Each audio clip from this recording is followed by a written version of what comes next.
위기 상황을 틈탄 가짜 뉴스에 대해서 말씀드리겠습니다. 일부 유튜브, SNS에서 최근 석유 90만 배럴이 울산에서 제3국을 거쳐 북한으로 유입됐을 가능성이 있다는 가능성을 제기하였습니다.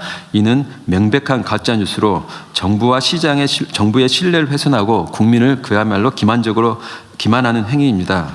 국가적 위기를 개인의 이익이나 정치적 이익의 순환으로 활용하는 것은 용납되어서는 안 된다고 생각합니다. 유언비어나 매점 매석 등 공동체에 위해하는 행위에 대해서는 형사 고발 등 모든 조치를 활용하여 엄정하고 단호하게 대처하겠습니다. 이상으로 보고를 마치겠습니다. 그러니까 아까 내가 얘기했던 부분이긴 한데 여하튼 현재 있는 객관적 상황들을 그대로 전달하는 건 모르겠지만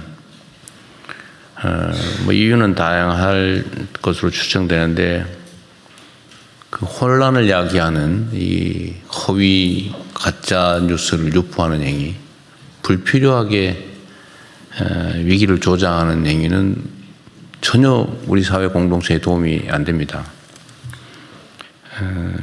왜 그런지 잘 모르겠는데 하여튼 이런 점에 대해서 사회 공동체를 해치는 우리가 이 위기를 벗어나기 위해서는 정말 있는 힘을 다 함께 모아서 같이 가야 되는데 거기다가 회방을 놓는 그런 행위에 대해서는 개별 행위가 비난 가능성이 높아서 문제이기도 하지만 이 공동체의 위기 극복 노력을 훼손하는 것이어서 정말로 엄정하게 대응해야 됩니다. 요 경찰청도 나와 계신데 이런 가짜 뉴스에 대응하는 팀들이 있긴 있죠. 예, 있습니다. 예, 특히 이 명확하게 저는 쓰레기 봉투 관련해서도 그게 전혀 이게 일부에서는 그런 얘기도 있었던 것 같아요. 뭐 쓰레기 봉투가 부족해서 나중에 쓰레기 봉투 값이 오를 테니까 미리 사놓자 뭐 이런 얘기 있었는데 이 쓰레기 봉투는 영업 물품이 아니잖아요.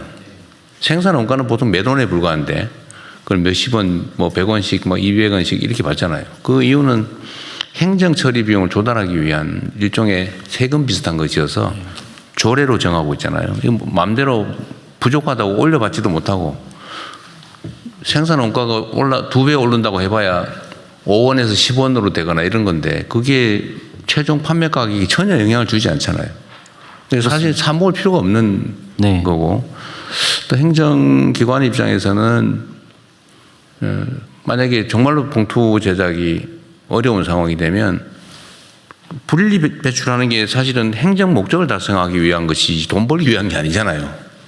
그러면 예를 들면 일반 봉투를 사용하거나 아니면 극단적으로는 그냥 배출하면 행정기관이 그걸 수거하거나 이렇게 갈 수밖에 없는데 일반 시민들로서는 그걸 사 먹어서 사재기 할 이유가 없는 거죠. 사실은. 봉투값이 오른다는 막연한 불안감이 좀 있는 거예요. 봉투값은 오르지 않대요. 오를 수가 없다. 이게 생산 가격이 기본적으로 한 뭐 5원, 뭐 6원 이런 정도일 텐데 이걸 보통 우리가 100원, 뭐 50원, 100원, 200원 이렇게 받잖아요. 큰 봉투는.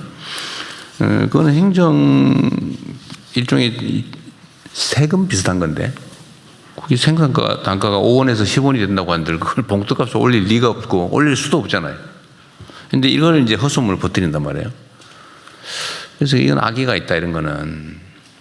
그래서 경찰에서도 여기에 부안에 동원한 사람들이야 그러겠지만 최초에 이런 헛소문을 퍼뜨린 사람들을 찾아서 이거는 정말로 사회 질서를 어지럽히는 국가의 위기 극복을 방해하는 행위라서 중대 범죄에 해당되잖아요, 그죠? 예. 엄정하게 신속하게 조치하면 좋겠고 특히 이 지금 원유 우선권 행사를 잘못해가지고 이 베트남이 사간 거죠.